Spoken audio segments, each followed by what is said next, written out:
शुद्धा भक्ता चरण रेणु भजनानुकूला।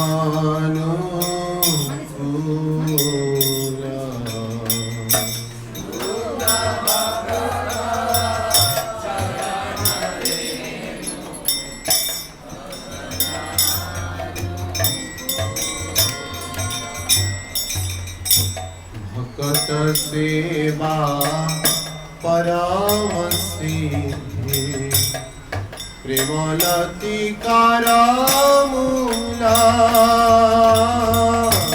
भक्त सेवा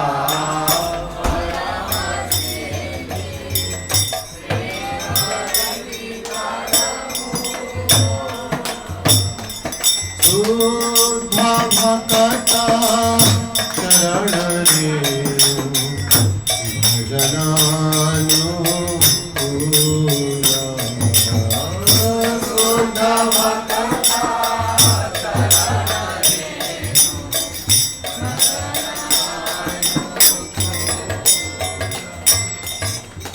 माधवती थी भक्ति जननी यतने पालना करी।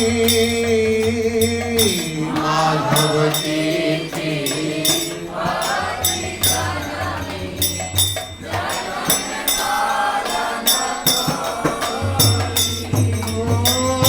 कृष्णा बसती बसती बोली परमादरे बारी।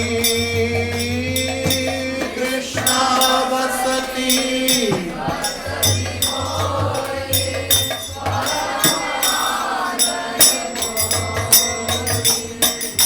शुद्ध भक्ता चरण रेणु भजनानुकूला।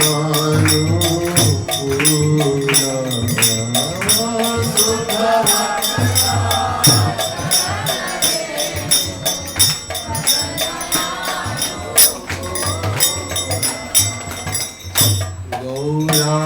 गौरामार्ज समस्तानि करल भ्रमणारंगे। गौरामार्ज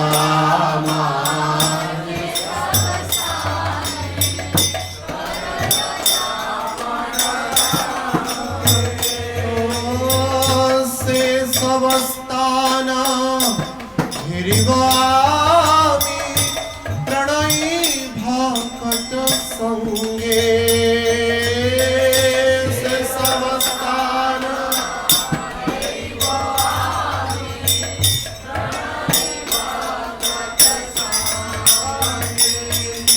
शुद्ध भक्ता चरण रेणु भजनानुकूला। शुद्ध भक्ता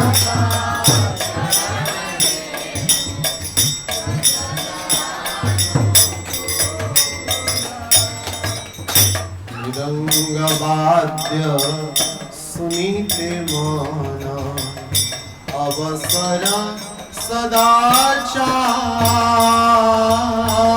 मृदंगवाद्य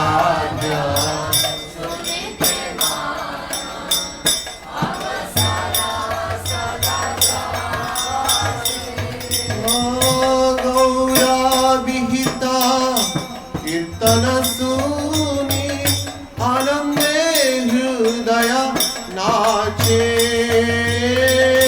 गौरा विहिता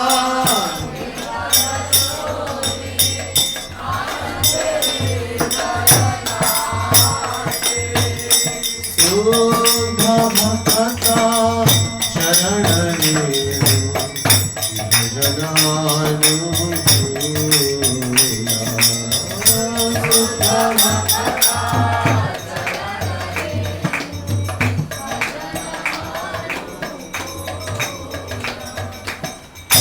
जुगल मूर्ति देखिया मोरा परम आनंद। जुगल मूर्ति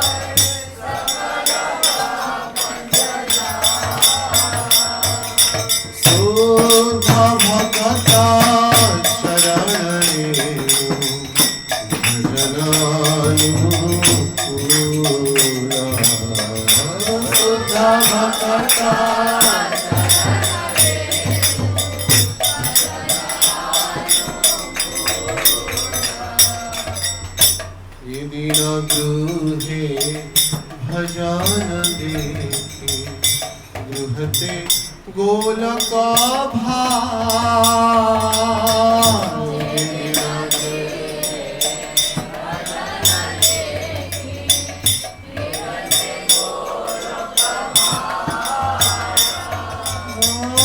चरणा सिंधु देखिया गंगा सुखना सीमा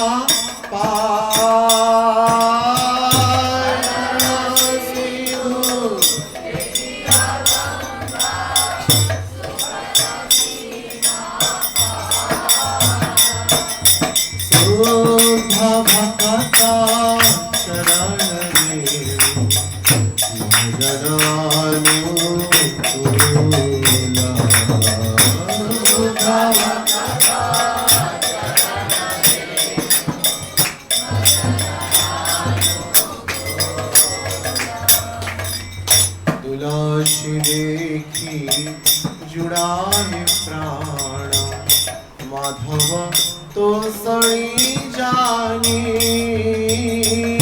तुलसी देखी जुड़ाए प्राण माधव तो सणी जानी गौर प्रिया साका से बने जीवन सार्थक मानी गौरा प्रिया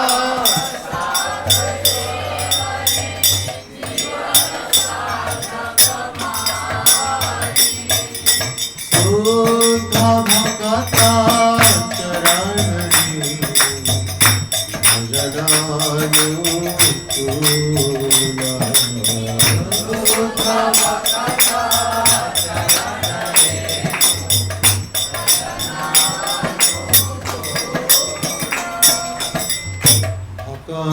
विनोद कृष्ण भजनी अनुकूल पाए जहाँ भक्ति विनोद कृष्ण भजनी अनुकूल पाए जहाँ प्रति दिवसे परम सुखे स्वीकार करे ताहा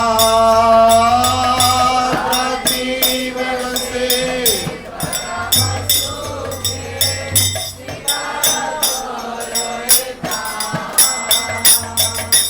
शुद्ध भक्ता चरण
ठाकुर की, वैष्णव ठाकुर श्रील प्रभुपाद महाराज की, वैष्णव ठाकुर श्रील गुरु महाराज की, समवेत भक्त वृंद की, हिताय गौर सितनाथ प्रमानंदे। ओम ज्ञानतिमिरन्धस्य ज्ञानञ्जनशलाकया चक्षुर्मिलितं येन तस्मै श्रीगुरवे नमः। नमो विष्णुपादाय कृष्णपृष्ठाय भूतले श्रीमते भक्तिवेदान्तस्वामीति नामिने। नमस्ते सारस्वते देवे गौरवाणी प्रचारिणे निर्विशेष शून्यवादी पाश्चात्य देशतारिणे। श्री चैतन्य मनोभीष्टं स्थापितं येन भूतले स्वयं रूपं कदा मह्यं ददाति स्वपदान्तिकम्।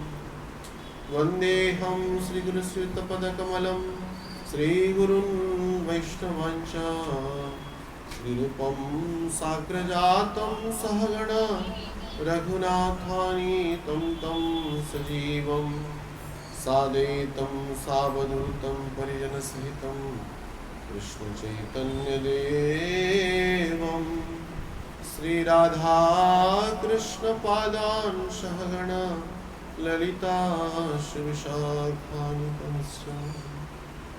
हे कृष्णा करुणा सिंधु दीनबंधु जगत्पते गोपेश गोपिका कांत राधा कांत नमस्तुते। भक्त कांचन गौरांगी राधे वृंदावनेश्वरी वृषभानुसुते देवी प्रणमामि हरिप्रिये। वाञ्छाकल्पतरुभ्यश्च कृपासिन्धुभ्यैव च पतितानां पावनेभ्यो वैष्णवेभ्यो नमो नमः।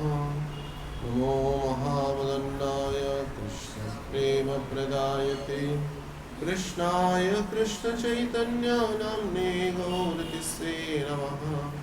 जय श्री कृष्ण चैतन्य प्रभु नित्यानंद श्री गदाधर शिवासादि गौरभक्ता वृंद। हरे कृष्णा कृष्णा कृष्णा हरे हरे हरे राम राम राम हरे हरे। मुखं करोति वाचालं पंगुं लंघयते गिरिं यत्कृपातमहं वन्दे श्रीगुरुदिनतारिणे परमानन्दमाधवम्। ॐ नमो भगवते वासुदेवाय।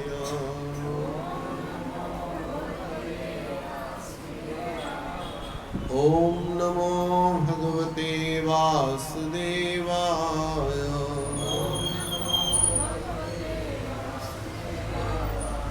ॐ नमो भगवते वासुदेवाय।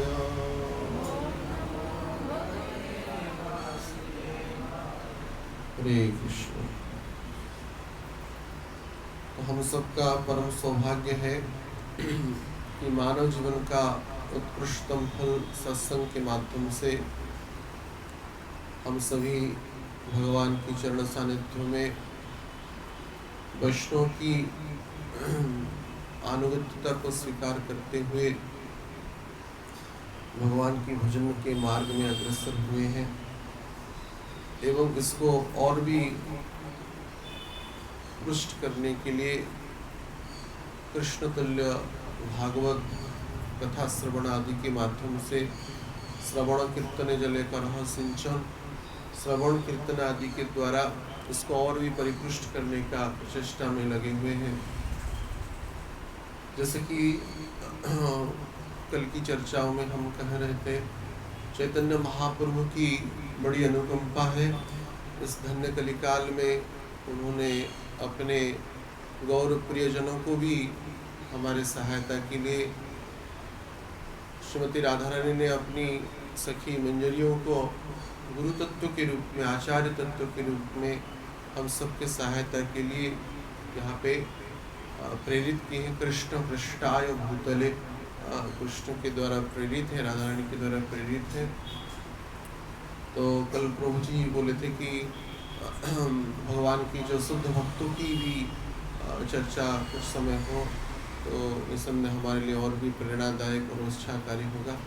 तो उसी सूत्र को आधार करते हुए आज हम वैष्णव के बारे में, उच्चतर वैष्णव के बारे में, जो हम अपने व्यक्तिगत जीवन में जिनका सत्संग किए हैं, जिनकी चरण सानिध्य प्राप्त किए हैं, उनके संदर्भ में यत्किंचित चर्चा करने का चेष्टा करेंगे। जो उनके मुखारविंद से ही यह उनकी जीवन चरित्रों के बारे में श्रवण किए तथा अन्य प्रामाणिक वरिष्ठ भक्तों के द्वारा जो श्रवण किए हैं, तद आधार पर उनके संदर्भ में चर्चा करने का प्रचेष्टा करेंगे। तो आप सभी अवगत होंगे ही, श्रील प्रभुपाद जी की अनुकंपा अनेक उनके शिष्य प्राप्त किए।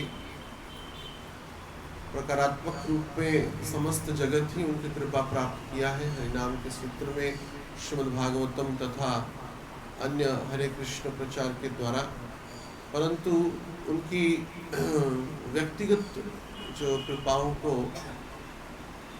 और भी परिपुष्ट रूप में उनके शिष्य लोग जो प्रचार प्रसारित किए हैं, उनका भी जीवन बड़ा ही अद्भुत कृष्ण चेतना रूपक सागर की अवगाहन में ही था। उन सूत्रों में हमारे जो गुरुदेव हैं, परम पूज्य गौर गोविंद स्वामी महाराज तथा गुरु महाराज परम पूज्य श्रीमद् राधा गोविंद गोस्वामी महाराज,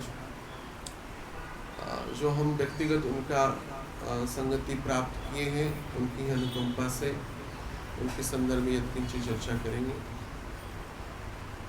निसंदेह सभी भक्त जो भक्ति मार्ग में है ही, प्रभुपाद जी की अनुकंपा से इस्कॉन के द्वारा गौर गोविंद महाराज जी को अवश्य ही पहचानते हैं। कौन नहीं जानते हैं, हाथ उठाए। गौर गोविंद महाराज नाम सुने हैं? कौन नहीं सुना है? बालक, इनका नाम क्या है? जगन्नाथ। जगन्नाथ जी के तो स्थान पे तो थे महाराज जी। तो परम पूज्य गौर गोविंद स्वामी महाराज श्रील प्रभुपाद जी के द्वारा अनुकंपित ऐसे शिष्य हैं जिनको इस्कॉन में सबसे कम समय में हरिनाम दीक्षा, ब्राह्मण दीक्षा और संन्यास दीक्षा तीनों ही प्राप्त हुए। कितना समय कोई कह सकता है? मात्र 6 महीना मात्र 6 महीना के अंतर्गत हरिनाम दीक्षा, ब्राह्मण दीक्षा और संन्यास दीक्षा भी प्राप्त हुई, तीनों। तो निसंदेह ऐसे कृपाओं को धारण करने में वे परिपूर्ण समर्थ थे। इसी सूत्र में श्रील प्रभुपाद जी महाराज उनको अपने समस्त कृपा का भंडार उनको महाराज जी का फोटो भी आ गया, परम पूज्य गौर गोविंद स्वामी महाराज की, तो उनको प्रदान किए। हम बड़े सौभाग्यशाली हैं, बाल्यावस्था में ही उनका सत्संगति प्राप्त किए। जब हम 8th क्लास में थे तभी महाराज जी का सानिध्य प्राप्त हुआ 94 में। और निसंदेह जो व्यक्ति उनको संदर्शन किया है वो ही उसका अनुभव प्राप्त कर सकता है। कहने के लिए तो अभी हम कह देंगे, आप भी सुन ही लेंगे, परंतु जो व्यक्तिगत संगति उनका प्राप्त किया है और भी अनुकूल भाव से।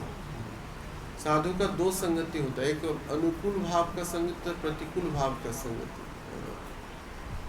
तो पहचानना, एक शुद्ध भक्त वैष्णव को पहचानना बड़ा कठिन है। वैष्णव आचार विज्ञाना बुझाना, बड़े बड़े पंडित लोग भी नहीं समझ पाएंगे, बड़े बड़े विद्वान ऋषि मुनि भी नहीं समझ पाएंगे वैष्णव का आचरण को।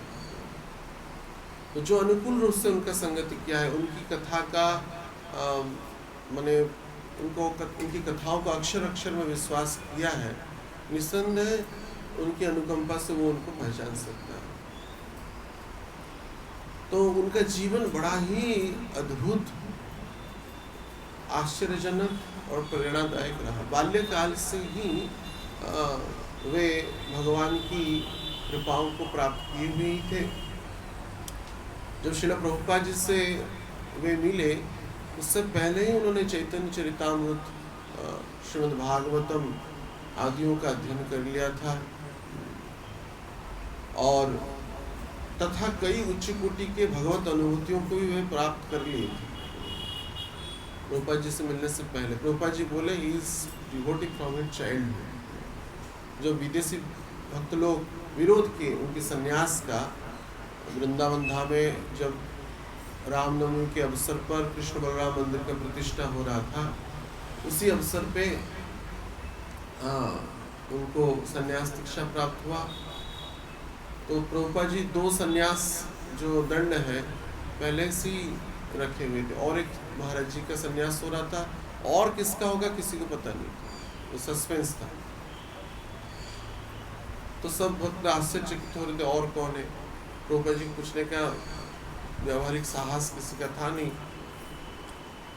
तो प्रभुपाद जी भरी सभा में ही वहाँ पे दीक्षा उत्सव में ही बोले कि गौरव महाराज जी को पहले ही बोल रखे थे वैसे इंगित कर लिए थे, वो हैदराबाद में थे, उनको बुलाए थे, फार्म हाउस में सेवा कर रहे थे। तो बोले और कौन सन्यास लेना चाहता है। तो सब आश्चर्य, सन्यास लेना क्या कोई तो बच्चे का खेल तो है नहीं। तो महाराज जी ने हाथ उठाया, आई विल टेक सन्यास। तो प्रभुपाद जी बोले, उसके बाद उनको सन्यास थे। तो तत्क्षणात कुछ भक्त विरोध किए। तो बोले अरे तुम लोग तो हमारे संस्पर्श में आकर के हमारी कृपा से भक्त हुए हो, परंतु ये बाल्यकाल से ही भक्त है, he is devotee from it childhood.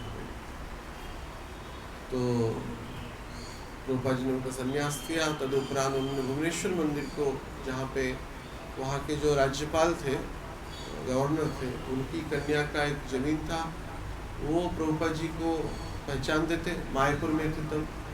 तो उन्होंने जमीन को दान दिया, 1 एकड़ एरिया। तब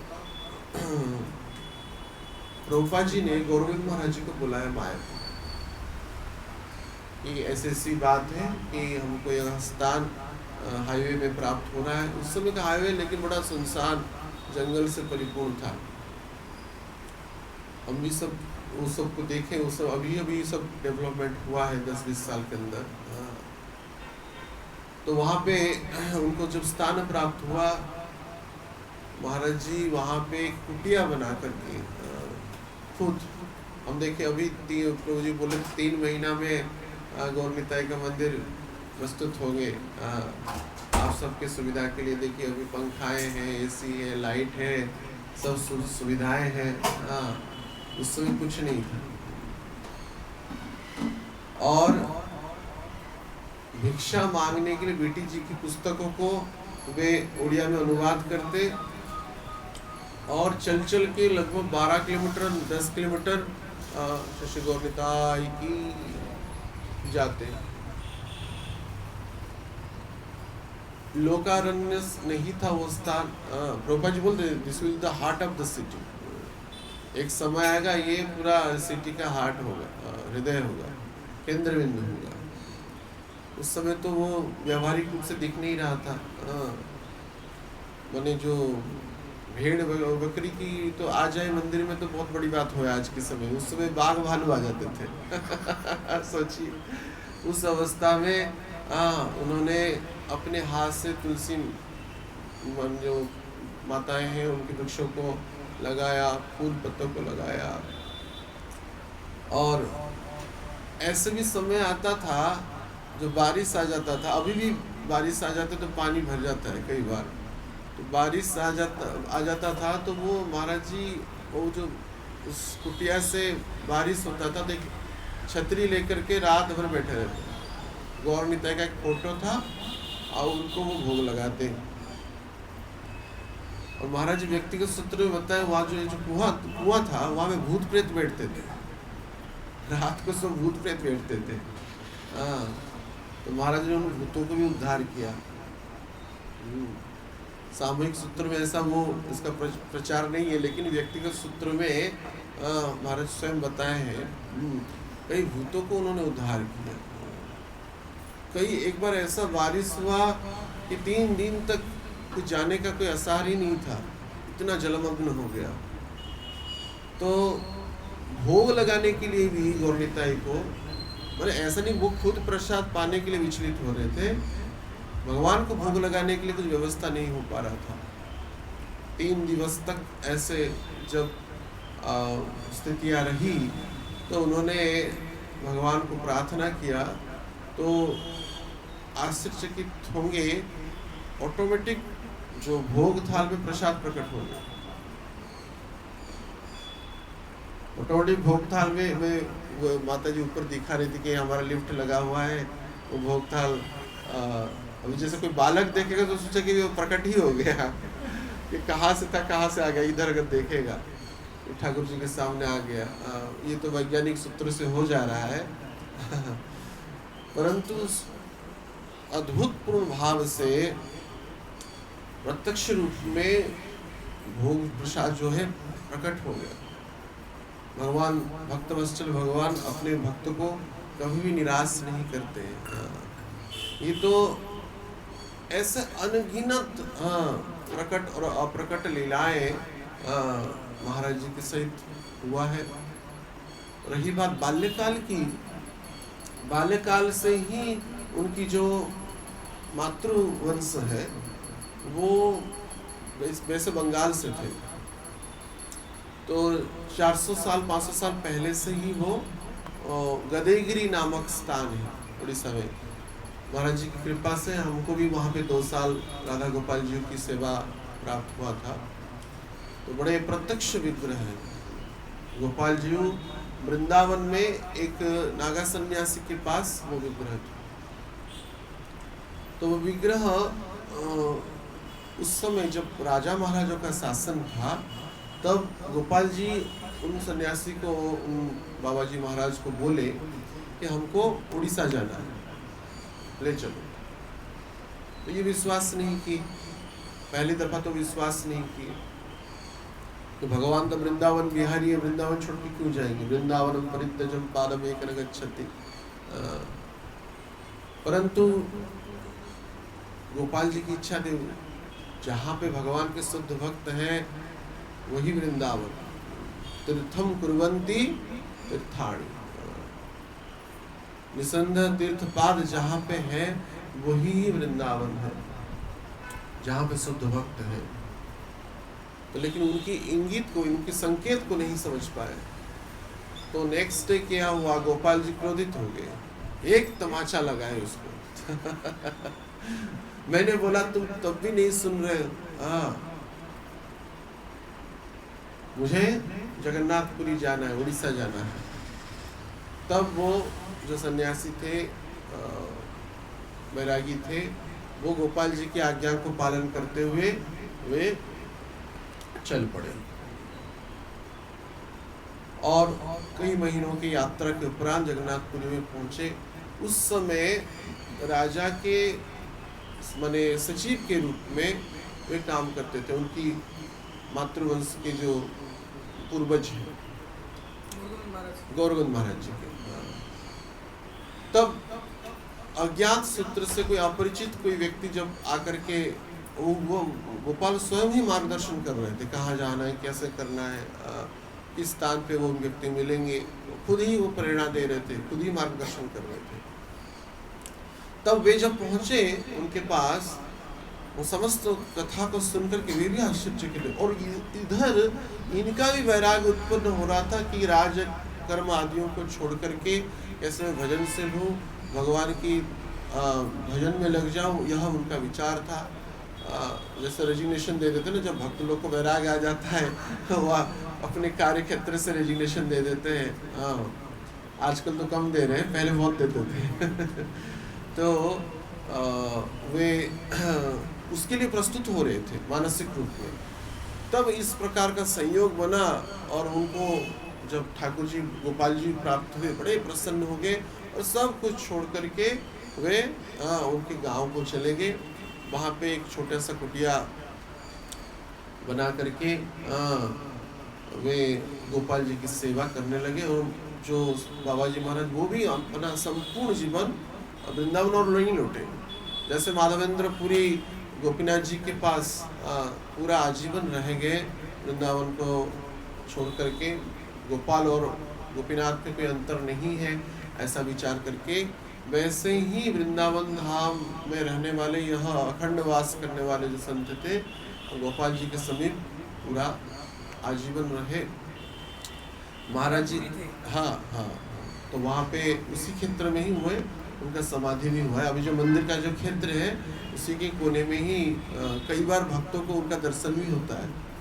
हाँ, वो महाराज जी बोलते that Baba ji still there, बोलते थे still there, you can not see, I can see. आप लोग नहीं देख सकते लेकिन हम देख सकते हैं, वो बोलते थे। हाँ, तो कई भक्तों का अनुभूति हुआ है। हाँ, बाबा जी का वो जब करंट चला जाता था, पावर कट हो जाता था, रात को गेस्ट हाउस की छत में सोते, वो कई बार उनकी पदछाप को भी श्रवण किए हैं, कई भक्त लोग देखे भी हैं, हल्का धुंधला धुंधला दृश्य को। भगवान के भक्त तो अजय अमर होते ही हैं, निसंदेह वे उनकी चरण सानिध्य में ही रहते हैं। ये महाराज जी का बाल्यकाल जैसे इनकी जैसी आयु की अवस्था में थे, तो वहाँ पे जो पूजक थे पूजा करते थे, और उनकी जो बुआ थी, गौरव महाराज जी की बुआ थी, तो वो उनको खाने के लिए चना दी थी, दाल जो होता है थोड़ा भूंज करके बच्चे लोग उसको पहले, आजकल तो बहुत व्यवस्थाएं हो गई, सुविधा, चॉकलेट वगैरह क्या क्या खाते हैं, उस समय यही था, थोड़ा मूढ़ी खा लो, हम लोग बाल्यकाल में वही खाते थे, मूढ़ी थोड़ा खा लो, यही मिलता था। तो उनको चना भूंज के थोड़ा वही दाल चना भून करके दे दिए, तो वो खा रहे थे। और तत्क्षणात एक श्याम वर्ण का बालक मंदिर से आया, उनको तो बाल्यावस्था को समझ भी नहीं, और वो जो बालक दूसरे माने गोविंद महाराज जी को वो बोला कि मुझे भी भूख लग रहा है, मुझे भी खाने दो, मुझे भी खाने दो। तो महाराज जी क्या कि उस समय से हाफ पैंट पहन के, पॉकेट रहता है ना, वो पॉकेट में डाल भर के रखे थे, तो खा रहे थे, एक मुट्ठी उनको ही दे दी। इनका भाग कम हो गया, और वो खा करके चले गए। और दूसरी तरह पुनः जाके मांगे, बोले दाल खत्म हो गया और दो, मुझे भूख लग रहा है। अरे मुझे तो दो पूरा भर के दिया था, तुझे क्या हुआ? नहीं, एक बालक आया, वो मांगा, मैं उसको दे दिया। कौन है वो? किस गांव का है, किस घर का है? बोले मुझे पता नहीं, मैं देखा, नया देख रहा हूँ, लेकिन है बड़ा सुंदर, और उसको मैं दे दिया। तो तब वो साधारण समझे, ठीक है कोई बात नहीं, तो फिर से दे दिए दाल थोड़ा।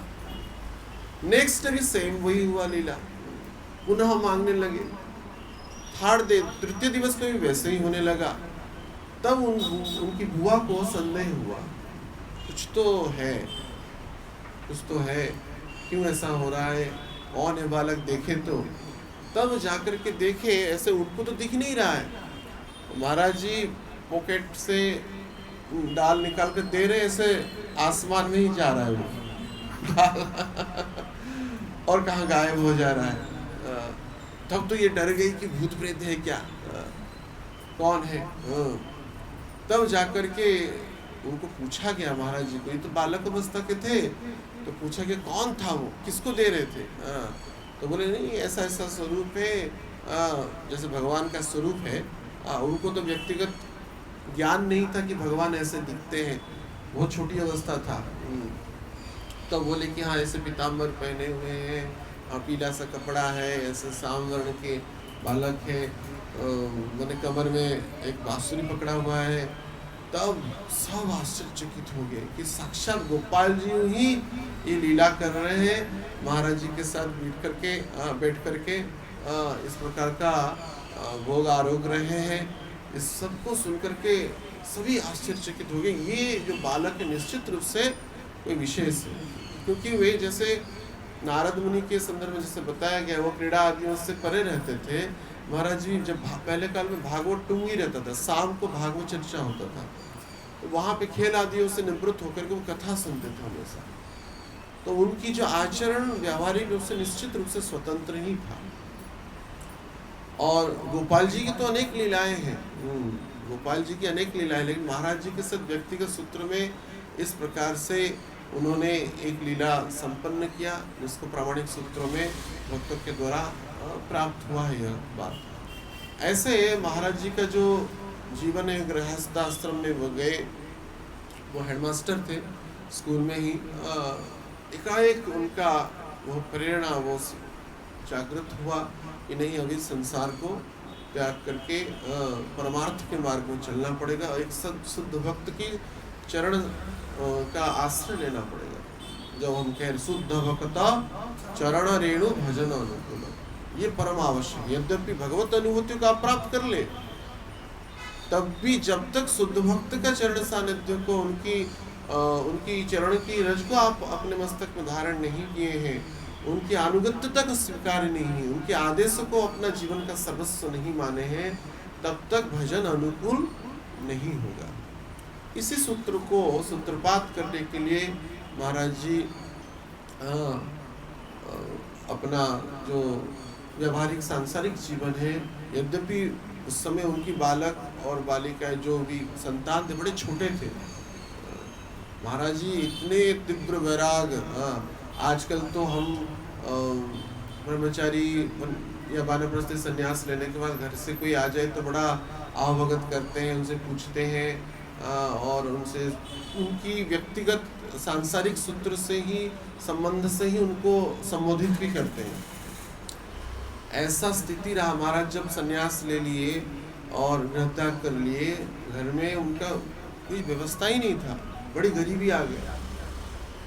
तो उनकी जो पूर्व आश्रम की जो पत्नी थी, वे सूखे पत्ता को संग्रह करके वो अपना ईंधन करते थे, लकड़ियों को बटोर करके बेचते थे। इतनी गरीबी आ गया। तब उसी काल में जब मंदिर हो गया 91 में, मंदिर प्रतिष्ठा में हम भी उपस्थित थे संयोग से। यद्यपि 94 से महाराज जी का कृपा प्राप्त हुआ, लेकिन उससे पहले भी मंदिर प्रतिष्ठा में हम गए थे, लेकिन उनसे संबंध नहीं हुआ था।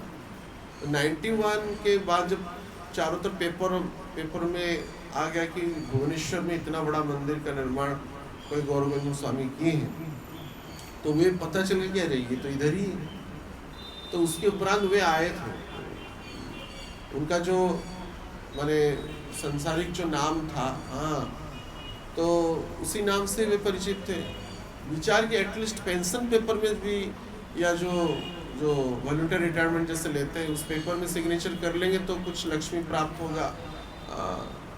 तो वे आए और वे तो उनको दर्शन नहीं किए, लेकिन वो सब बात प्रकट हुआ कि ये ऐसा ऐसा है, इससे लोग जब जाने तो महाराज जी को जो पेपर दिए, तो महाराज उस पेपर में गौर गोविंद स्वामी लिखे सिग्नेचर। तो उस सिग्नेचर से कुछ तो व्यावहारिक रूप से लाभ होगा नहीं लीगल पेपर में। तो वो बोले कि मेरे गुरुदेव ने मुझे ये नाम दिया, मेरा कोई ना पत्नी है, ना कोई मेरा बेटा है, ना कोई बेटी है, ना कोई है, कोई नहीं। त्वमेव माता च पिता त्वमेव बंधु च सखा त्वमेव विद्या द्रविणं त्वमेव सर्वं मम देव देव।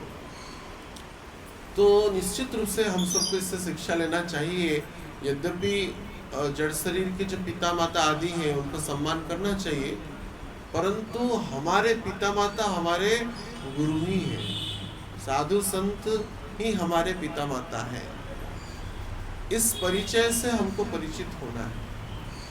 यद्यपि महाराज जी जैसा तीव्र वैराग्य रूपक जो आचरण है हमारे अंदर ना आए, कम से कम भगवान से प्रार्थना करना चाहिए कि हम कब अपने गुरुवर को, अपने आचार्यों को अपना गुरु मानेंगे, माने अपना पिता माता मानेंगे, सर्वस्व मानेंगे।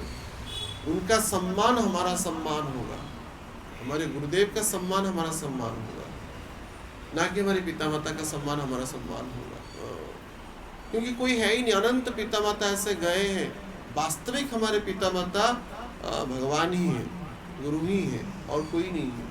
इसको अपने जीवन में प्रकट काल में उन्होंने प्रमाणित करके दिखाया। कितना अनुरोध किया गया उनको, अपितु शिष्य लोगों ने भी अनुरोध किया, महाराज जी बस नाम ही तो बस लिख देना है। बिल्कुल नहीं, मैं हूं ही नहीं हूं, मैं वो हूं ही नहीं हूं।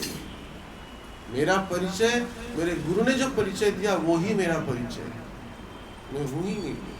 अधिकतर जब हम भक्तों से मिलते, प्रभु जी आप कहाँ से, आप कहाँ से? हम महाराष्ट्र से, हम मुंबई से, हम दिल्ली से, हम कोलकाता से। ये बिल्कुल पूछना नहीं चाहिए। प्रभुपाद जी भी इसके ऊपर बहुत फोकस करते थे, we are not American, we are not Indian. लेकिन ये भक्त लोग का इतना बुरी आदत है। अब हम लोग को बड़ा कभी कभार क्रोध तो नहीं तो बड़ा विरक्ति भाव, प्रभु जी आप कहाँ से? अरे कहाँ से क्या, हम अपने गुरु के चरणों से, हम प्रभुपाद जी से, हम वृंदावन से, हमारा धाम वृंदावन, अलग से परिचय क्या है?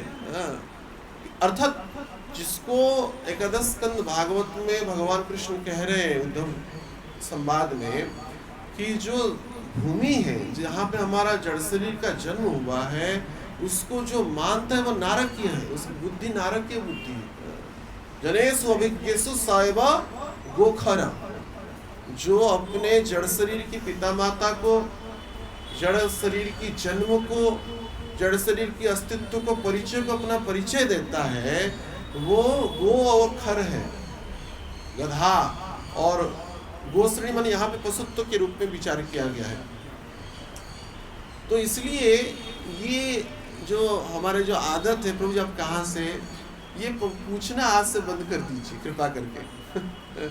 ना केवल कोई साधु संतों को पूछे, सन्यासी से पूछे, अपितु भक्त से भी जब संभाषण होता है तब भी आप कहाँ से ये मत पूछिए।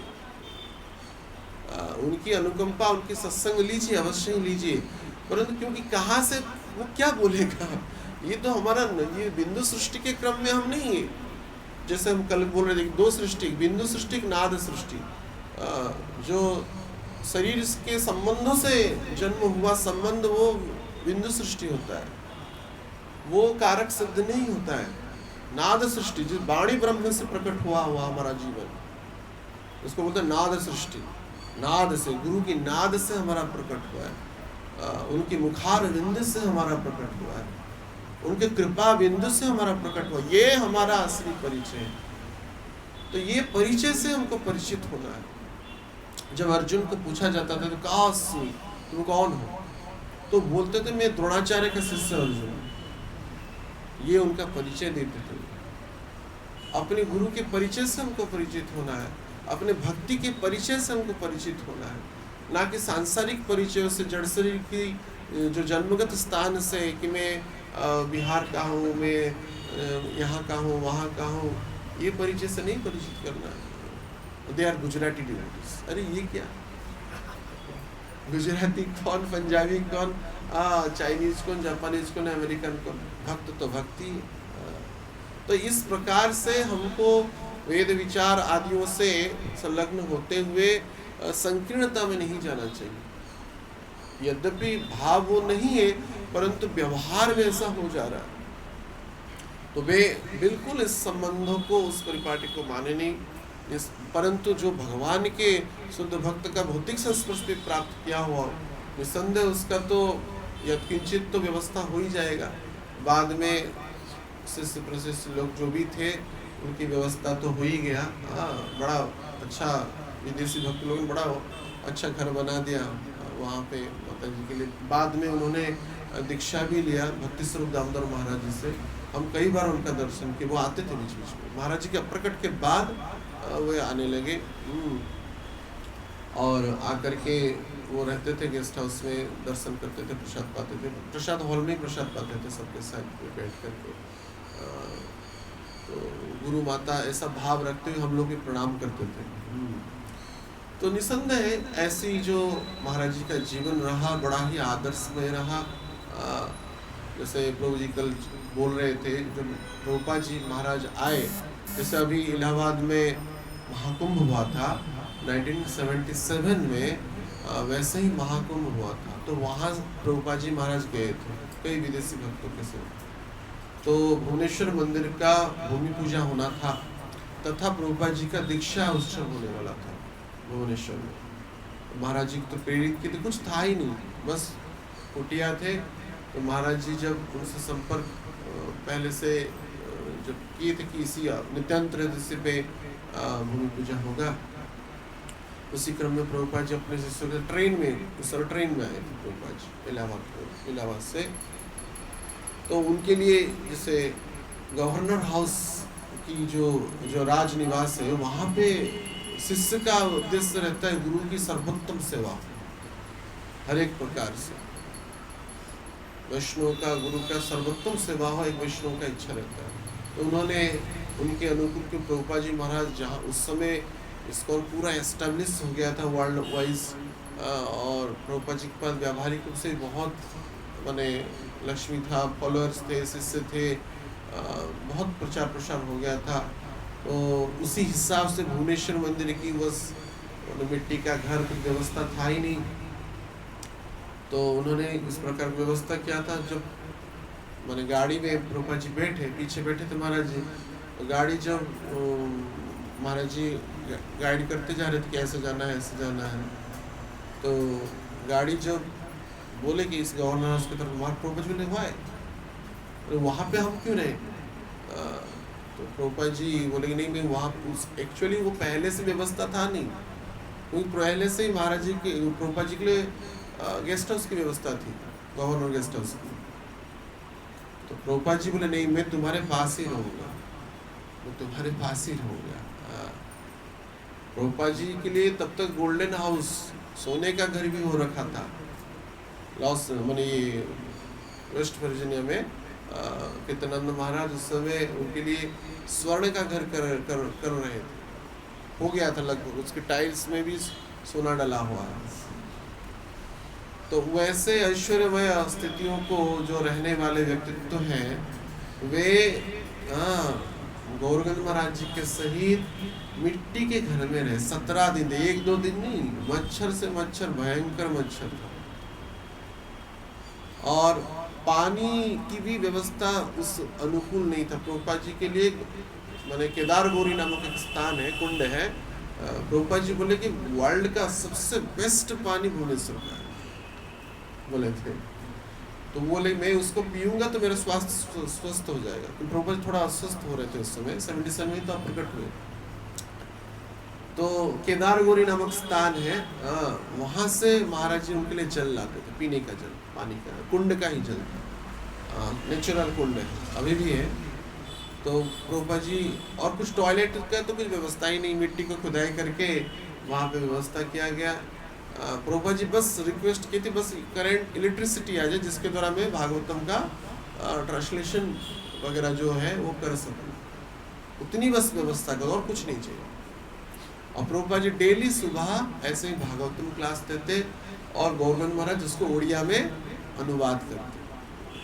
तो प्रभुपाद जी अंग्रेजी में क्लास देते, और विदेशी भक्त लोग की सब प्रभुपाद जी को, जब प्रभुपाद जी रहे तो गुरु जहाँ पे चला भी वहाँ पे ही रहेगा।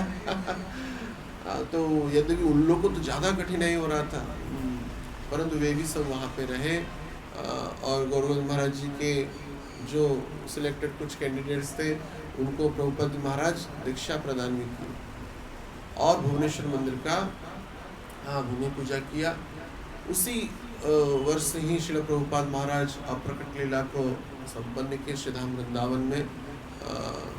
और जब अप्रकट होने को थे, प्रभुपाद जी कई दिन पहले अपना प्रसाद पाना छोड़ दिए थे, केवल चरणामृत ही पाते।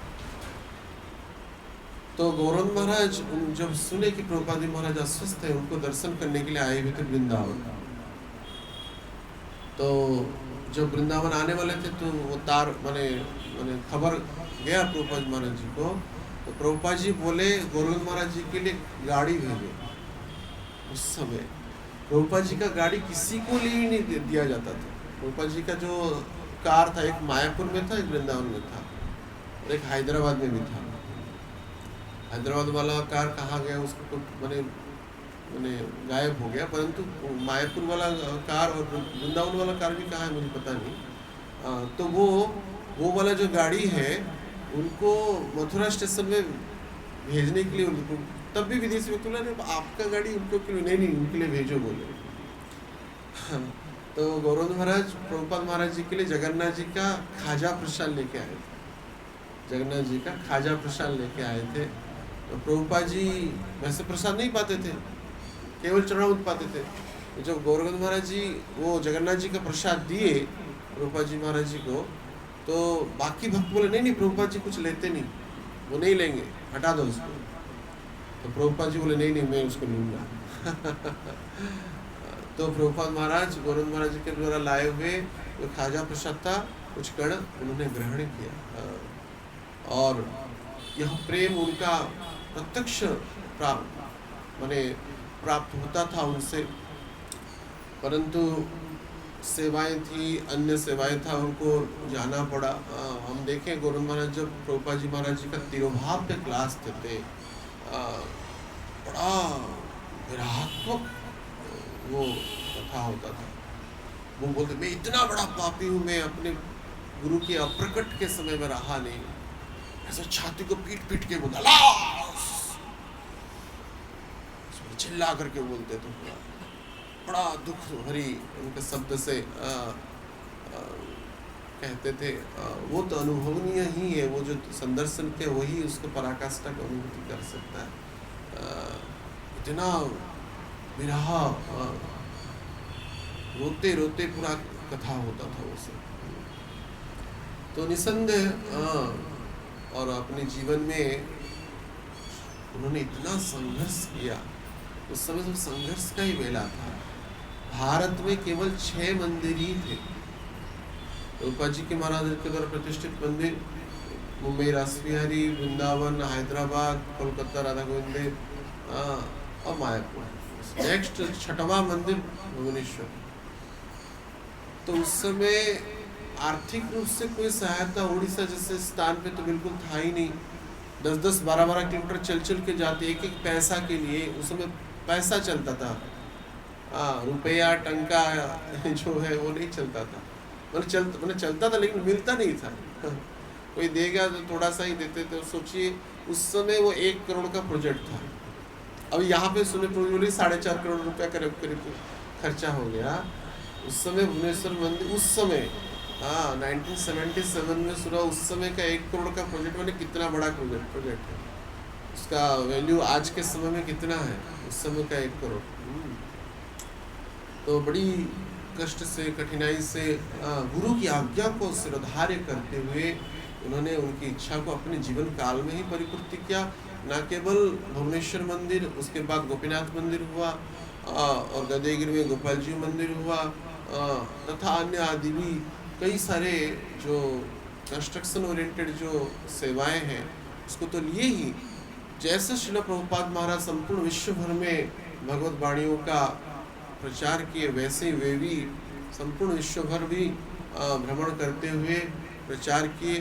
कई भक्त उनकी कथाओं के द्वारा, उनकी माने आदर्शमय जीवन के द्वारा आकर्षित हुए। उसी काल में ही सोचिए उड़ीसा कहाँ इतने फॉरेन डिवोटी। मैं जब पहली बार देखा था 94 में, अब आश्चर्य मानेंगे शायद 100 से ज़्यादा ब्रह्मचारी थे। पूरा सैफरोन दिखता था। कल या परसों कोई माता जी बोले हमने पहली बार इतने ब्रह्मचारी का एक साथ देखा। क्या माता जी बोल रहे थे ना, बोले 5 हम लोग देखते पहली बार इतने देखा। उस समय हम भी देखे पहली बार इतने 100 से ज़्यादा भक्त, पूरा सैफरोन लाल वही दिख रहा है पूरा। तो इतने भक्त रहते थे उस समय, और फॉरेन डिवोटी भी बहुत रहते थे। तो महाराज जी की माने वीर्यवती कथाओं के द्वारा आकर्षित होते हुए सब आते थे।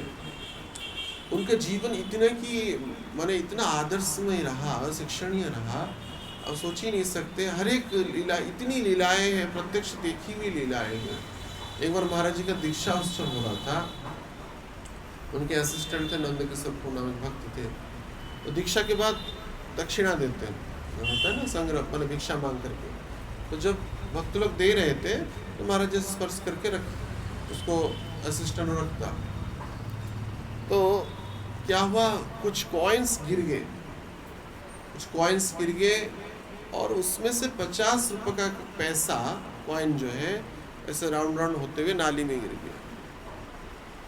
बाकी लक्ष्मी को तो उन्होंने संग्रह कर लिया, माने जो असिस्टेंट थे उसको छोड़ दिए, क्योंकि नाली में पड़ गया ना, वह हाथ कौन डालेगा, गंदा पानी है।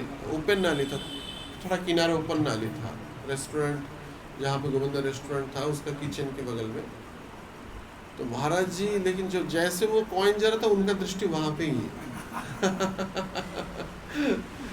तो उसके बाद तो नॉर्मल हो गया, वो जो मैंने वो उस कॉइन को लाए नहीं, तो तत्क्षणात वो डांटे, सामने व्यासासन में बैठ के ही बैठे थे, वो डांटे, बोले उसको क्यों नहीं ला रहे। इतने क्रोधित हो गए, उसी दिन ही उनको अपनी सेवा से निकाल दिया। भगवान की जो लिए जो सेवा में आया हुआ धन का, लक्ष्मी का तुमको सम्मान ही नहीं है, तो भगवान का सेवा तुम कैसे करोगे, गुरु की सेवा कैसे करोगे। इसलिए तुम मेरी सेवा से आज नहीं रहोगे। उनको निकाल दिया और बोले उनको कि जा करके उसको कॉइन को लाओ और धो करके मुझे दो। मुझे दो। तो आजकल तो व्यवस्थाएं बहुत हो गई, प्रभुपाद जी की कृपा से लक्ष्मी तो निसंदेह प्राप्त हो ही जाता है, कोई परिश्रम करना ही नहीं पड़ता है, ऐसे ही अनायास आ जाता है। लेकिन कभी भी एक पैसा का भी दुरुपयोग कभी नहीं करना चाहिए। भगवान का धन है, इस धन गुरु का धन है, प्रभुपाद जी का धन है। यहाँ का अगर दुरुपयोग अगर करेंगे बहुत ही बड़ा कठिनाई और दंड प्राप्त होगा। ऐसे तो किसी भी लक्ष्मी का, चाहे स्व अर्जित धन का भी दुरुपयोग नहीं करना चाहिए, क्योंकि जो अर्जित कर रहे हो स्व अर्जित कहना बस नाम मात्र है, परंतु धन का पति भगवान ही है। माधव उनका नाम है, माधव, लक्ष्मी के पति है भगवान। तो वास्तविक उनकी सेवा में ही उसका प्रयोग होना चाहिए, उनके शुद्ध भक्तों की सेवा में ही उसका प्रयोग होना चाहिए। व्यक्तिगत स्वार्थ के लिए, भोग आदि ऐश्वर्य के लिए अगर इसका कण भर भी अगर हम प्रयोग करेंगे तो बड़ा दुष्परिणाम होता है। महाराज जी अपने आचरणों से यह शिक्षा भी दी कि धन का बड़ा सम्मान होना चाहिए, क्योंकि भगवान का सेवा के लिए आया हुआ धन हो, चाहे वो एक पैसा भी क्यों ना हो, उसका कदर होना चाहिए, उसका सम्मान होना चाहिए। तो ऐसे अनगिनत लीलाएं उनकी जीवन में है। महाराज जी का जो वीरवती कथाएं हैं, तो निसंदेह ही उस काल में तो भक्तों को प्रभावित कर ही रहा था। आज तक जो भक्तों के द्वारा वो संरक्षित है, चाहे किसी भी सूत्र में, अनेकों को प्रेरित कर रहा है। एवे जस कुसुक त्रिभुवन, तो वो भगवान के जो शुद्ध भक्त होते हैं, काल विजयी होते हैं, वे तीनों काल में उनका पूजा किया जाता है।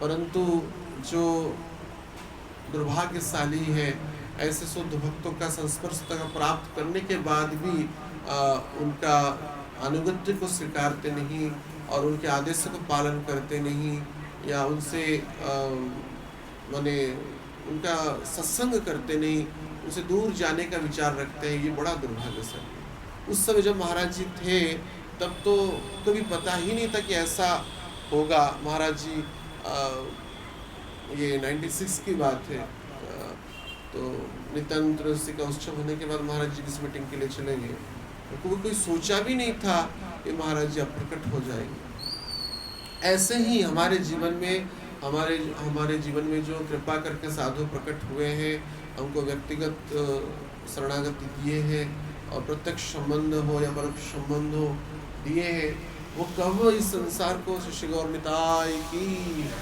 इस संसार को छोड़ के भगवत धाम चले जाएंगे, इसका कोई ठिकाना नहीं है।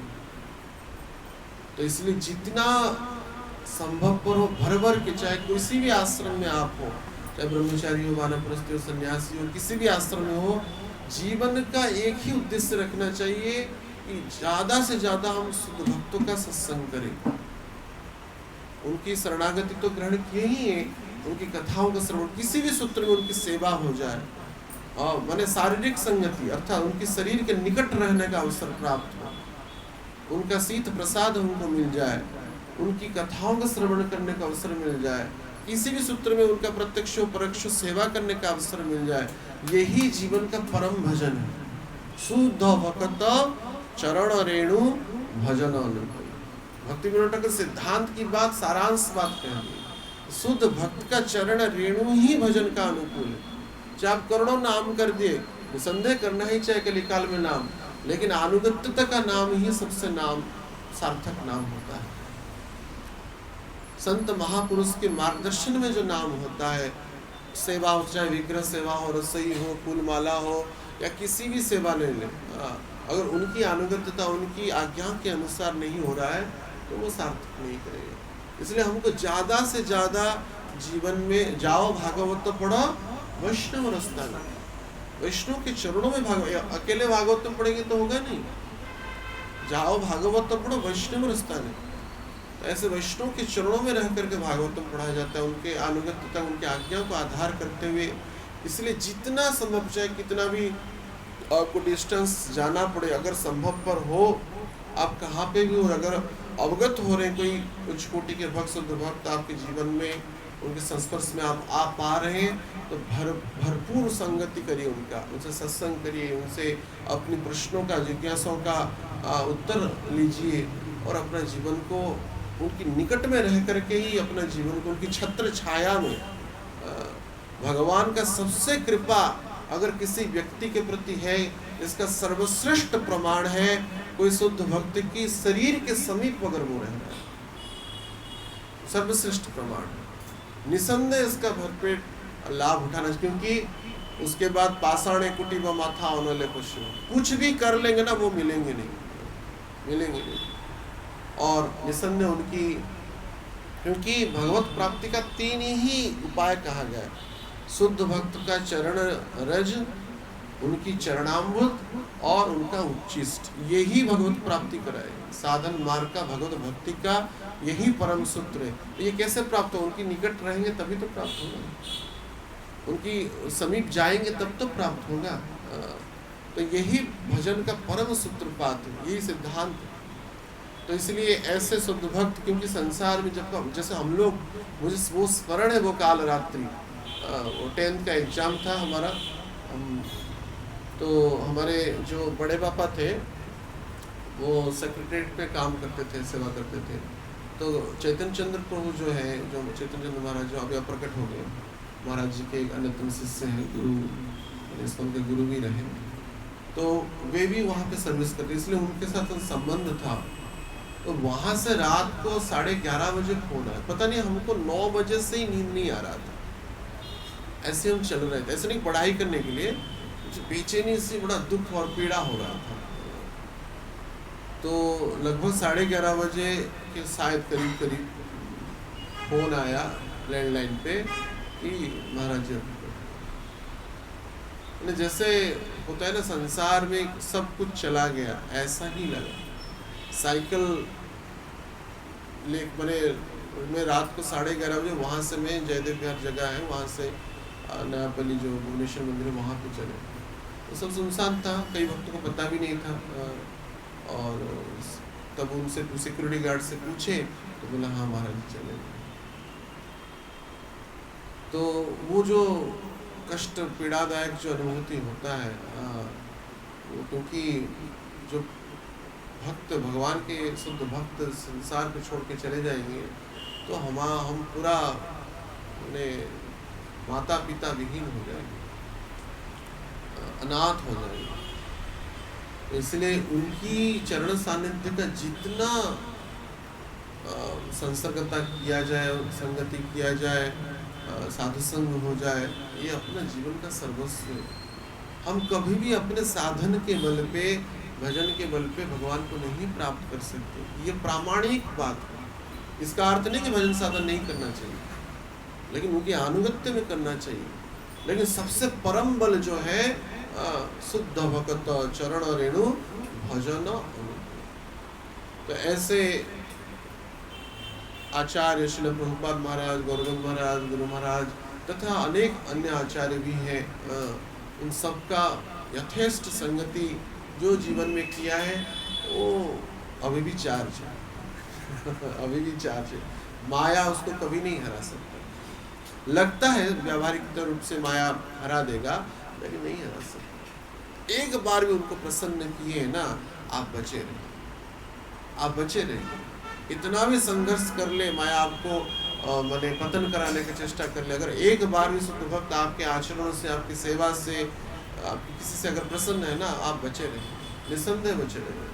इसलिए अगर सत्संगता होगा तभी तो उनकी सेवा कर पाएंगे, नहीं होगा तो दूर चले जाएंगे तो कैसे होगा। इसलिए यथासंभव उनका संगति करिए और अपने जीवन को परम कल्याण की ओर अग्रसर कराइए। भगवान के शुद्ध भक्त की जो लीलाएं हैं स्वयं भगवान भी सुनते हैं, भगवान सुनते हैं। भगवान अपने भक्तों की तो कथा सुनते हैं। भागवत में किसका चरित्र है? ध्रुव का, प्रहलाद का, नारद मुनि का, अर्जुन का, द्रौपदी का, उत्तरा का, कुंती महारानी का। इनका चरित्र सुन के ही भगवान प्रसन्न होते हैं। तो इसलिए हम सबको ऐसे भक्तों की चरण सानिध्य को अनुकूल रूप से ग्रहण करते हुए, उनके अनुगत्य तो उनके प्रति विधान करते हुए अपने जीवन को परम कल्याण की ओर अग्रसर कराना है और अपराध रहित होते उनकी सेवा करना है।